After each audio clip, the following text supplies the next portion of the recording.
AEW fans, welcome to Fabulous Wrestling Talk AEW. We are talking about, make sure I get it right, All Out this time. Feels like All In just happened. Wait, it did just happen. This is my co-host and my tag team partner, Clay Harden. How are you, bud? I feel like we just watched All In like yesterday, and now we got another pay-per-view All Out tomorrow. But hey, it's Friday night. It's football season. I'm sitting at home, and I don't know what to do. Like, this is so out of the ordinary for me. Yeah, I know. We played on Thursday night this week, and so I had to flip my whole weekly schedule around to do and we didn't know till Wednesday we were playing on Thursday. Yeah, I know. I saw that announcement come out, and I was like, oh, man, that is going to shake up your schedule something fierce. And then I immediately was like, all right, so what day are we doing this show? Yep, and I told you, I don't know. We'll have to play it by ear. Yep. Luckily, we're both pretty flexible, not Cirque du Soleil, type flexible, but we can make it work. And we just kind of briefly went over before we went on this what the card is, and of the 8 matches, I would say I would say four or can't miss, and the other four might be a good time to order a pizza or maybe flip over and see what the Bengals are doing. Record it, watch it Sunday, and you can watch the four matches, the four good ones, and fast forward through the four that don't make any sense. Right. You probably get about an hour and a half of content as opposed to 4 hours. Correct. And there's one match that really has a storyline, makes sense. You don't really need a storyline for an Ospreay match. Nope. Danielson does have a number one contender, so there's that storyline. The Willow deal is her and Statlander. Like, there's a story there. It's not a good one, but there's a story there. The rest of it just don't make any sense.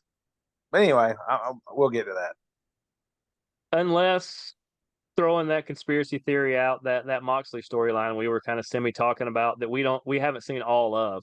Whatever Moxley's up to, if it ties into a couple of these, then these make sense. Because if not, some of these are just like, look around, see who's in the back. Great, you get a title shot.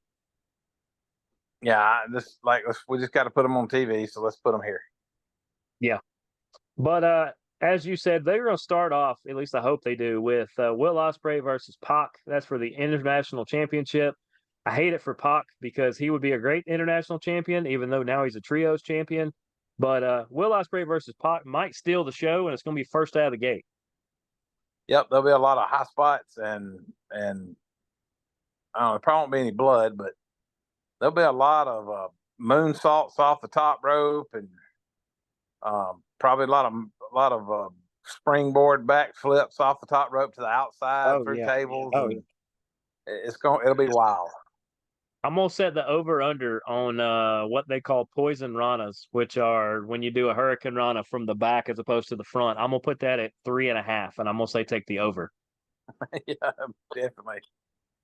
They might do them off the top rope. They might do it off of the scaffold. Who knows what? But we know Ospreay's going to win. But this is going to be a fantastic match if you like action. Yeah, it'll be fun to watch. And as soon as I heard that one was one of the on the card, I said, "Oh, that'll be fun to watch." Absolutely. Will Ospreay matches are can't miss, and I would venture to guess Pac's in that same boat. We were talking about potential, a month ago, potential Ospreay, matches that would be 5-star matches, and Pac was one of the ones we mentioned. Yeah. So it'll be fun to watch. And any of those names we said about Will Ospreay, we could also say about Ricochet, but he is not on this card. Which kind of blows my mind. That's your big free agent sign, and you got to get that we do have a mystery guy in the 4-way. Yeah, you know what? That for a continental champ, that would not be a bad space to put him again. Yeah, we'll get to that match in a second. But he's there. Why not just introduce? Like, why not just announce him? Yeah. Usually, when you have a mystery, it's either somebody returning or somebody making their debut. I mean, and it could be a good spot for Edge to show back up. I mean, that's not a bad spot. Yeah, I'm not sure he's ready yet. I don't think he is. You don't heal as quick at 48 as you do at 28. I'll take your word for it. Trust me. Or Edge maybe. Edge may be in his maybe his mid-50s. No, I think Jericho has him by a bit, and Jericho's like 55 or something, right? Jericho's like 58. I bet Edge might be 50 or right at it. No, Edge has got to be 53 or 4. Got to Well, be. let's get into this other match, and we'll see if one of my amazing producers can look that up. Uh, the Young Bucks are going to defend their AEW World Tag Team Championships against Blackpool Combat Club members Claudio Castagnoli and Wheeler Yuta. Yeah, that match makes no sense. What happened to FTR and the Pink guys? The Uh, Acclaimed and Acclaim. What happened to um, them being number one contenders? all I can figure is that these are Moxley's buddies, and if Moxley's doing a takeover angle or some kind of invasion angle, having them in a tag match where he can insert himself or somebody can to disrupt it, just it may just be, you know, the only way they could make that work. Which would be a good way to which would be a good way to turn the Young Bucks Face face a little bit. and really put the Blackpool Combat Club over his mega heels. The amazing search that I use of DuckDuckGo Yeah, says that Adam Copeland is 50 years old as of right now, and the day before Halloween he will turn 51. there's no way he's got to be in his mid-50s. It says October 30th, 1973. He's 50 years old. He's a month out of being 51. So he's essentially my age. Yeah.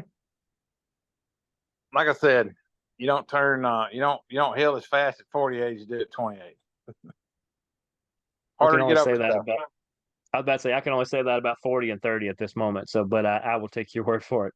It is not look, getting old is not for the weak. No. You have to try a lot harder. Yep. But I don't know how they're going to do that one. I don't think the tag titles are going to move as of yet, but I think Claudio and Yuta are going to win by DQ somehow, Not or there's going there. to be a DQ. Yeah, there's going to be a DQ in this match because I think there's going to be chaos. Yeah. Young Bucks will drop them at some point, but not to those two. Right. I think there's some better candidates out there for sure. Gosh, it couldn't be a card unless we had Willow Nightingale versus Chris Statlander and Stokely Hathaway down there. This is going to be a Chicago street fight, which is just another excuse for them to use anything that's not nailed down to waste about 15 minutes of our lives. I don't know. Chris Statlander was a great face. I don't like her as a heel. I don't. You didn't really She's need not to good turn at it. her. You didn't really need to turn her heel to put Willow over. No, she was already Um, over. yeah, you could have put Willow against Sasha Banks to put her over even more. Um, I don't know. I guess they had Britt Baker coming back as a face, and Jamie Hayter coming back as a face. That they needed some more heel women. So, but I don't know why turn her. It just don't make much sense to me. Anyway, I don't like her as a heel. I liked her better as a Even face. even Willow as a heel makes better sense. It does. It makes a lot more sense.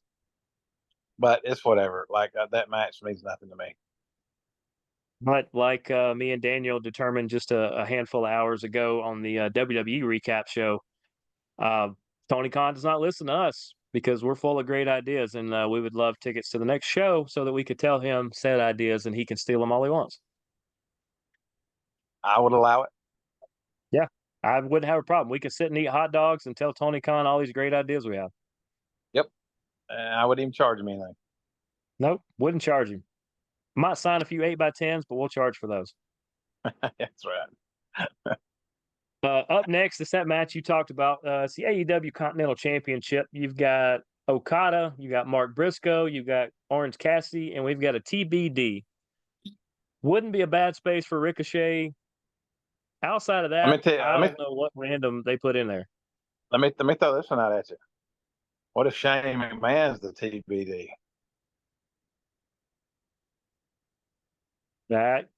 That would be an eclectic mix of people to have out there. That is like a millennial version of the Avengers. And Shane O'Mac puts Orange Cassidy in the corner and puts the trash can up over his face and does the coast to coast from the other turnbuckle. And Mark Briscoe high fives him after. Because Shane McMahon is like 56 or 7. He's up there. He's I mean, he's been gray hair for like 30 years, so it's hard to know, but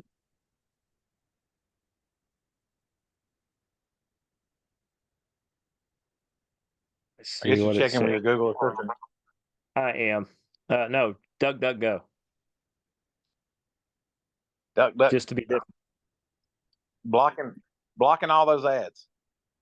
Yeah, or most of them, I guess. I don't know. It's probably a different algorithm you just can't see. How old do you think Shane is? 56. You should take the under 54. Oh, that's January of close. this year, he turned 54 years old. Yeah, I was close. Yeah. Did you know that he owns like 2 other companies not related to the WWE? They're like tech companies. Yep. Tech companies, he still has a little bit of MMA or boxing or something. He owns something out there too. But yeah, there's a couple ventures he did outside of WWE, and that's part of why him and Vince went at it because Vince wanted him to just be WWE. Right. And he didn't need WWE's money, No. but he stayed in really good shape. Oh, he can still go. And every time Vince wanted to come in and do a spot, like take a choke slam off the top of the cage from the Undertaker or something, I mean, he was all for it. Yep. Jump off the side of things. I mean, he's like, yeah, go for it. Do it. Yeah, didn't he do an elbow off the top of the Hell in the Cell through a table? Yeah. I Like forgot who he landed on, but he's crazy. I thought he had took them both out when he did it. But it You remember? You remember when he did the did he do a swanton bomb off the top of the Titantron? he did something like that. Yeah. Way up there through some tables. Wow, Yeah, like like he'll he don't mind. that's some Jeff Hardy stuff there. Yes, but I'm just saying that like that match is That's just kind of a who's who of people. We just got to figure out how to get them on a pay per view. yeah. What if Shane McMahon is? And let's take it even further and say, what if he wins it and pairs up with Moxley, and that's the first belt that the Moxley crew takes away from the Elite Yes, and then you really turn the Elite face. in the face. Yeah, but As them, here's what I would do if Tony Khan called me and said, "How should I handle Shane McMahon?" I would say you make the storyline is that he's bought 51% of the shares of AEW, and then he comes in and screws the Young Bucks and lets Yuta and Claudio win the tag belts, and he screws Okada and whoever wins the international championship, yeah, and then tells the Young Bucks, "I'm stripping you of your EVP status. Like EVP. you're no Yep. longer EVPs." And then Yeah. you turn them uber face, and then you have Shane O'Mac and the Combat Blackpool Combat Club as the new NWO. If they wanted to be unstoppable, you add House of Black and nobody touch them. Or you bring Rusev in He as is the rumored to be muscle, around. and that's where you put Rusev and the Ooh, big guy that used to be MJF's bodyguard, Wardlow, Wardlow. and just let them be the enforcers and just wreck people. Yep. Just like That, attack dogs. You just go there, there. yes, that's how you do it. And anybody that gets in their way, Wardlow and Rusev just wades through them like shallow water. Which would make somebody like the Young Bucks take off running. So I mean, it gives so many. Even the acclaimed and FTR would go, no, not our day to mess with them. Yes, that would be my storyline. And then you don't have to put everybody in matches that don't make any sense. You Right. just every pay per view, you have these guys come in and just wreak havoc, tear the sets down, Yeah. take over the jumbotron, like just wreak Oh yeah. havoc, Oh yeah.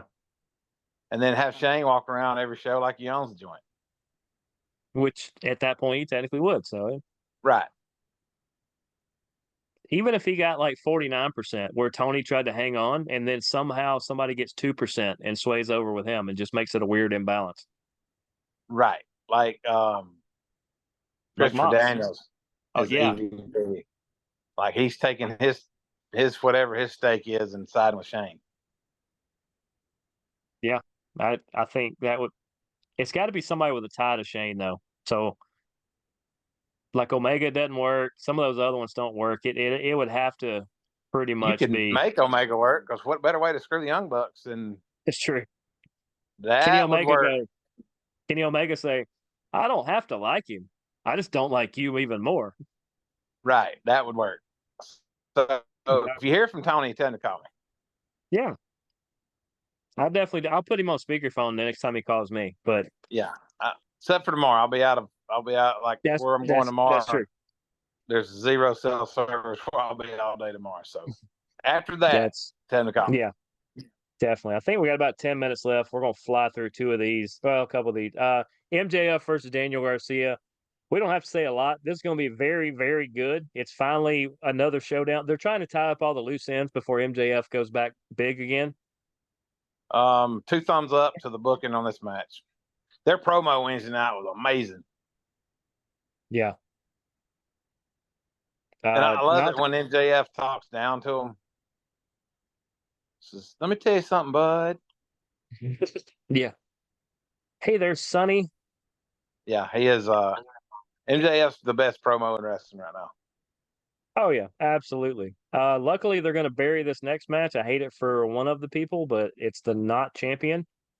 Mercedes Moné is going to defend her TBS championship against Hikaru Shida. Watch this match for the outside interference of Camille and the fact that Shida can still wrestle. Other than that, don't bother. Yeah, they're going. Sheeta's way better wrestler than Sasha Banks, but they're going to just make Sasha look dominant. Yeah. And she's a terrible champion and a terrible wrestler and even a worse person. So I don't care nothing about this match. Nope. Okay, there is a wrinkle in it. Apparently, according to one of my producers, Camille is banned from ringside, so I guess she'll be hanging out with Tony Khan watching this match. There'll there'll be some sort of interference Yeah, it'll be somebody else, or they'll find a way. because Uh, with her being a heel, she's not going to win clean. right. Um, then we get Danielson versus Jack Perry for the World Championship. I somewhat see your point that this should be the main event, but I like the one they put instead Definitely should be the because main I event. want it to go off that way.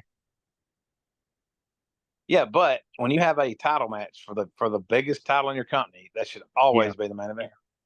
I agree with that. And like I said, I know where you're coming from on it, but I think they're finally trying to put a wedge between the people in the actual main event, and this blow off match should be the biggest blow off match.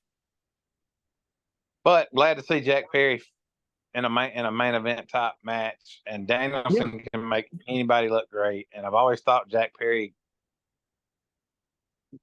was undersized but had good ring skills. But when I say that out loud, that is the exact definition of Bryan Danielson's career. Yeah. His So entire career. yes, always undersized, but was probably the best technical wrestler. It's been the best technical wrestler in the business for 20 years. And in a way, this could be a passing of the torch maybe to a Jack Perry to go, why don't you be the undersized guy now and you take this? Yeah, but Jack Perry's believable undersized. Like he's Yeah. 205. Yeah. Unlike Darby Allin, who's like a $160, And that's if he's wearing chains. or Hook, that's like a $130. Yeah. Like Jack Perry and Bryan Danielson's in that 205, 210 range. Like they can make it work. Yeah. That's Shawn Michaels range, where even though he was, half the size of all the people he faced, he's still a legitimate guy. Yeah. Well, Shawn Michaels 220, but yeah, what you mean? I saw a match today with him, with the passing of Sid Vicious, God rest his Yeah. soul. Yeah. Him I've and been Sid, seeing, him and Vader, him and Diesel, they were all 3 feet taller than him, but it works because he's still a legitimate size. I watched the match between, it popped up in my news feed on Facebook between Hmm. Shawn Michaels and Sid. I think it was SummerSlam '95, if I'm not mistaken. Sounds right. But it was such a good match, and Sid was in my lifetime was the first big guy that I remember looking at and going, God, he's athletic for a big guy. Like He was massive. he was huge. He was Yeah. tall. He was ripped, but he could move too. He wasn't like, like Andre the Giant was huge, but he was not athletic. And he King couldn't Kong talk. Bundy was huge but was not athletic. Sid could Um, talk. Sid could talk, but he could move. Big John Studd, he got buried a lot back in the Yeah. day. And I don't know how we got off on Sid Vicious anyway. But I'm just reminiscing about big guys. Yeah. Big John Studd, if he hadn't got buried so much in storylines with Andre the Giant, he was a fairly athletic big guy. Oh yeah.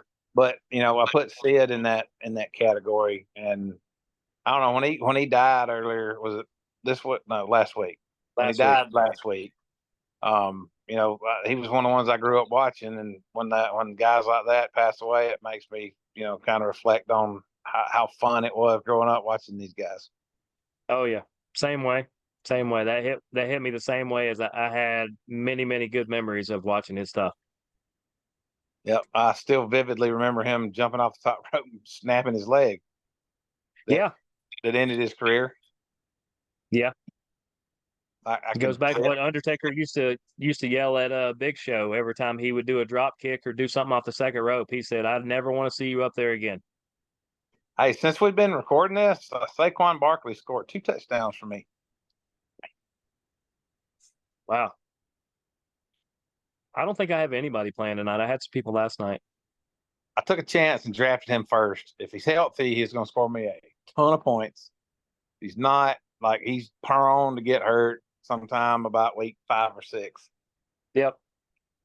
And then I'm going to be stuck playing uh, Cleveland's number 3 running back in my starting lineup. Then my season's just done. So whatever. You should have consulted me. I'm a really good drafter.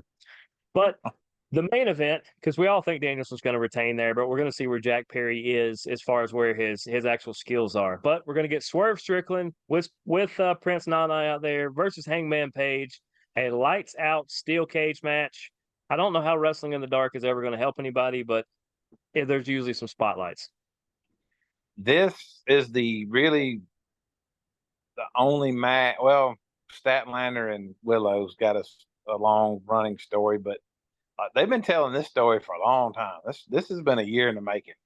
I said about a year, but there's been injuries, there's been different wrinkles they threw in. It's mostly Hangman been out Right. that have caused this to take this long to where finally when Swerve dropped the belt, they said, "All right, you two figure it out." It's I do want to see the ending. Like, both of them really good workers in the ring. Yep. Swerve is about as over right now as he's ever going to be. Um, Hangman, I think, is better as a face, but I get it. You can't Yeah. have two faces in this situation. And he's tied to Elite, so Yeah, the last time they met, Swerve was the heel and Hangman was the face. Now it's flipped, but I I think this will be the end of the story. I don't know how it's going to end. I don't. I think Swerve's probably going to win this one. yeah, I think because Hangman has won the last two or something Yeah, matches that they were all in. So I think, like you said, Swerve being is over. You don't want to knock him off the pedestal yet, so because he's going to put somebody over soon, and I don't think it's going to be Hangman. So I think Swerve gets this one. yeah. I think Swerve wins this one and finishes the story. Like, I think it's a clean win, 1, 2, 3, and he leaves the ring, and there's no beat down after the match, or, like, I think it's just a clean win and it's over with. Yeah, and it needs to be that way. I don't want to see Hangman on Monday night or on Wednesday night come out and restart it. No, it's done. I do expect there to be a lot of blood in this one, Yeah, and I do expect there to be a lot of heavy hitting, not a whole lot of technical. No, wrestling, just slugging it out back and forth. it's going to be a slobber knocker all the way around. So the three matches I'm most interested in watching is Danielson and Jungle Boy, um, Osprey, uh, Pac. Osprey, Pac, MJF, and Garcia, and Yeah. then Swerve and Hangman. So four matches I'm really interested in. Four matches not so much. We'll see you next time.